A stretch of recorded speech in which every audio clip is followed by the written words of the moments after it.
penjelasan Romo tentang perbedaan antara Katolik dan Protestan. Mari simak videonya.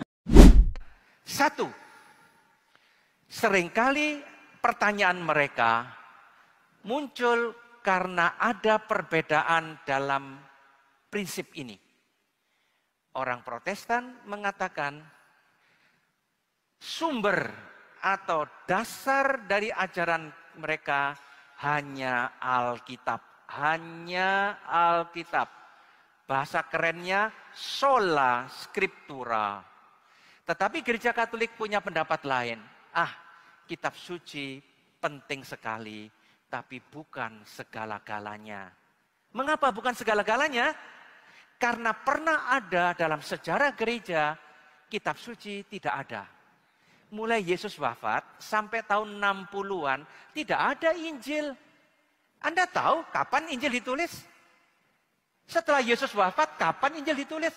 Puluhan tahun setelah Yesus wafat, baru ada Injil pertama. Nah, selama belum ada Injil, apakah tidak ada ajaran? Apakah firman Allah tidak ada? Ada.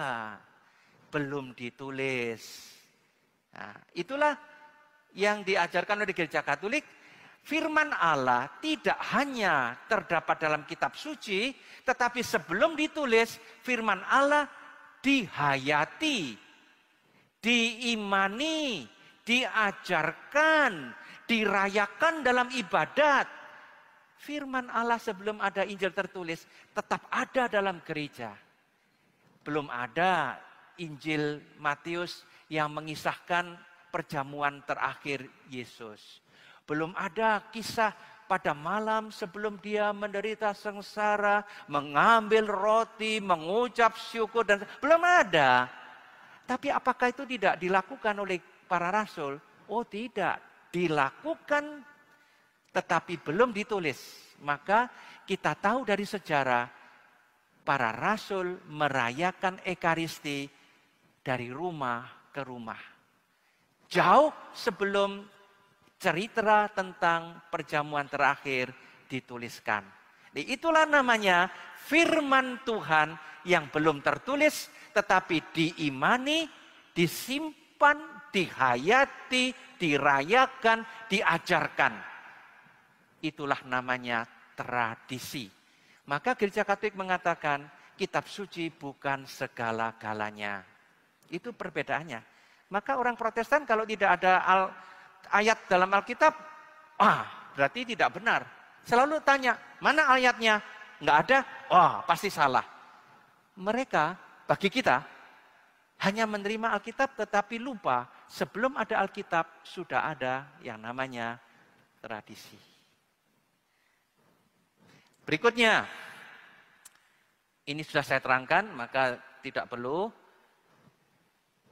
Penyebab kedua, sama-sama punya Alkitab.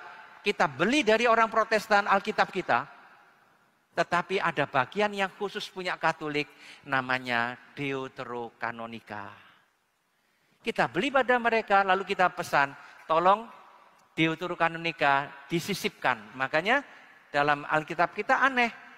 Perjanjian Lama berakhir dengan kitab Maliaki, lalu ada Deuterokanonika, lalu baru Alkitab Perjanjian Baru. Karena kita pesannya pada mereka. Mengapa ada perbedaan? Nanti boleh ditanyakan, tetapi sementara saya katakan jumlah kitab dalam Alkitab orang Protestan lebih sedikit dibandingkan dengan jumlah Alkitab yang kita terima. Kita sebut Deuterokanonika, 7 kitab yang tidak ada dalam Alkitab orang Protestan. Nah, salah satu yang tidak diterima adalah kitab Makabe. Dalam kitab Makabe ada ayat yang sangat jelas mengenai mendoakan orang yang sudah mati. Dikatakan adalah pikiran yang suci mendoakan orang mati. Karena orang Katolik punya kitab Makabe, jangan salahkan kalau orang Katolik mendoakan orang mati. Menghormati jenazah. Tetapi mereka tidak menghormati jenazah, ini mati ya mati, urusannya dengan Tuhan. Tidak usah didoakan, tidak ada gunanya didoakan. Maka bagi mereka kalau ada orang mati, ibadatnya itu menghibur yang masih hidup. Yang mati ya sudah. Kadang tidak dilihat. Ya, gitu. Ini bedanya antara Katolik dengan Protestan. Karena apa?